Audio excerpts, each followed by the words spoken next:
बिस्मिल्लाहिर्रहमानिर्रहीम। इस्लाम में तालीम और तरबियत की अहमियत। उसवा रसूल सल्लल्लाहु अलैहि वसल्लम की रोशनी में नबी करीम सल्लल्लाहु अलैहि वसल्लम बासियत मुरब्बी हिस्सा 5। तरबियत दरअसल तालीम ही के अमली जामे का नाम है।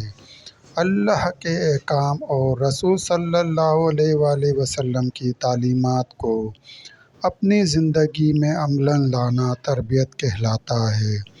फिर तरबियत के लिए तमाम उलूम पर अबूर शर्त नहीं, बस ज़रूरियात दीन का जान लेना काफ़ी है। अगरचे तरबियत याफ्ता होने के साथ तालीम याफ्ता होना एहसन है, मगर कितने ही ऐसे लोग तारीख़ में मिलते हैं कि इल्मी दुनिया में उनका कोई मकाम न था, मगर उनकी तरबियत इस अंदाज से हुई कि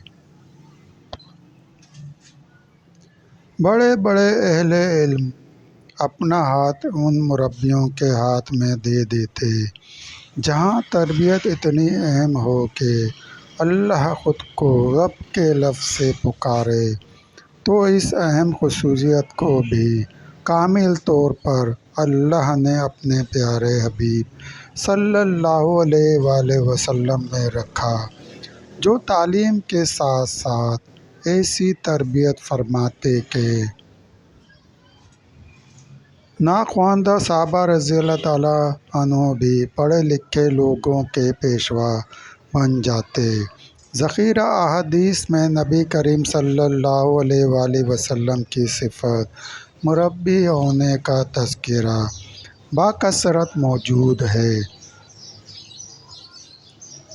दावत व तबलीग हो या मैदान कारज़ार, अहले खाना से मामला हो या आमतुन्नास से मुखातिब, मुसलमान हो या काफिर, हर एक शोबे में आप सल्लल्लाहु अलैहि वसल्लम ने मिसाली तरबियत फरमाई। चुनांचे हज़रत अनस रज़ियल्लाहु ताला अन्हु रिवायत करते हैं, एक देहाती ने मस्जिद में पेशाब किया तो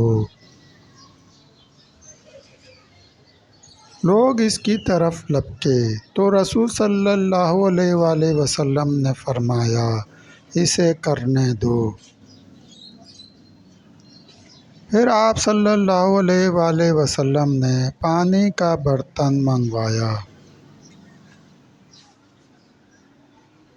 और इस पर बहा दिया। इब्ने माजा।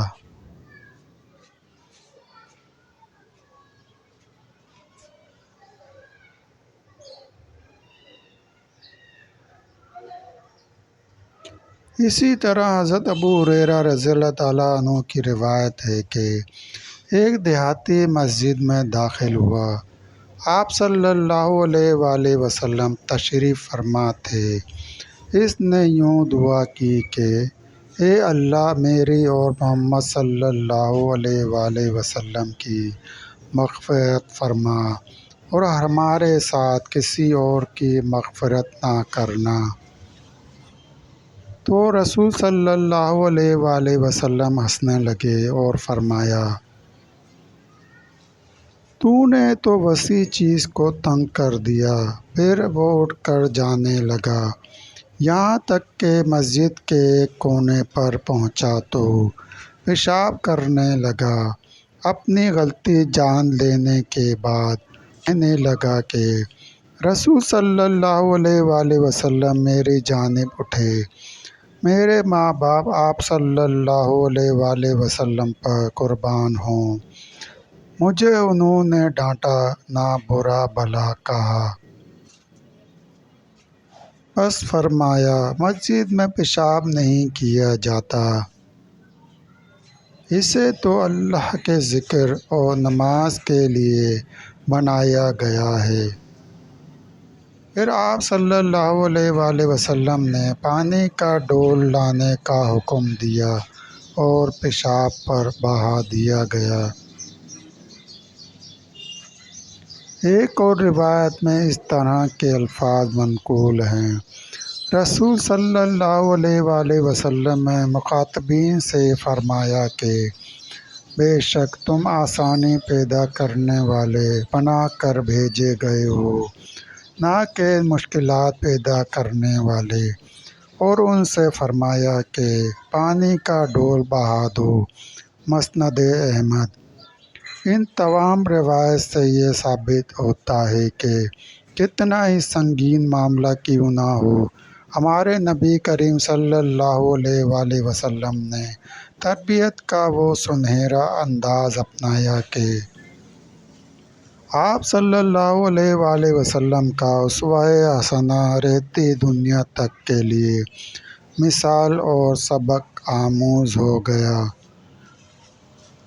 آپ صلی اللہ علیہ وآلہ وسلم کی سیرت مبارکہ کا اگر مطالعہ کیا جائے تو یہ کہنا بالکل بھی غلط نہ ہوگا کہ آپ صلی اللہ علیہ وآلہ وسلم کی سیرت مبارکہ در حقیقت آپ صلی اللہ علیہ وآلہ وسلم کے تربیتی وصف ہی کی ترجمانی کرتی ہے۔ زندگی کے ہر شعبے سے متعلق آپ صلی اللہ علیہ وآلہ وسلم نے تربیت کے رہنما اصول بیان فرمائے ہیں۔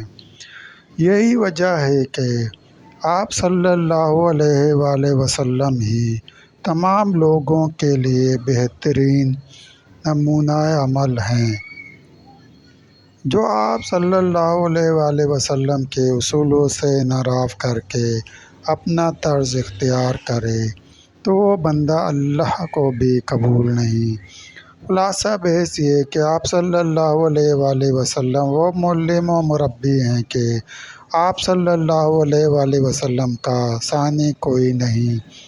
آپ صلی اللہ علیہ وآلہ وسلم کی سیرت مبارکہ کے اس پہلو پر عمل کر لیا جائے تو فی زمانہ تعلیم و تربیت کے مسائل حل ہو جائیں، اور استاد شاگرد کے درمیان جو اجنبیت محسوس کی جا رہی ہے وہ بھی ختم ہو جائے۔ اللہ ہمیں اپنے حبیب صلی اللہ علیہ وآلہ وسلم کی اتباع کی توفیق نصیب فرمائے۔ دوستو، مزید واقعہ سننے کے لیے چینل کو سبسکرائب کریں اور گھنٹی کے نشان کو لازمی پریس کریں۔ لائک کریں، شیئر کریں۔ دوستو، ویڈیو دیکھنے کا شکریہ۔